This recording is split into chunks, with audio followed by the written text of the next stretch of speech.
இவைகளுக்கு பின்பு யூதர்கள் இயேசுவை கொலை செய்ய வகை தேடினபடியால் அவர் யூதேயாவிலே சஞ்சரிக்க மனதில்லாமல் கலிலேயாவிலே சஞ்சரித்து வந்தார். யூதருடைய கூடார பண்டிகை சமீபமாயிருந்தது.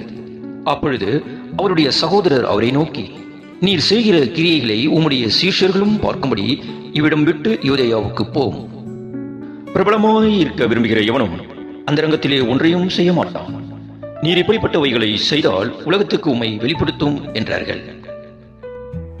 அவருடைய சகோதரரும் அவரை விசுவாசியாதபடியால் இப்படி சொன்னார்கள். இயேசு அவர்களை நோக்கி, என் வேலை இன்னும் வரவில்லை, உங்கள் வேலையோ எப்பொழுதும் ஆயத்தமாயிருக்கிறது. உலகம் உங்களை பகைக்க மாட்டாது. அதன் கிரியைகள் பொல்லாதவைகளாய் இருக்கிறது என்று நான் சாட்சி கொடுக்கிறபடியினாலே அது என்னை பகைக்கிறது. நீங்கள் இந்த பண்டிகைக்கு போங்கள். என் வேலை இன்னும் வராதபடியால் நான் இந்த பண்டிகைக்கு இப்பொழுது போகிறதில்லை.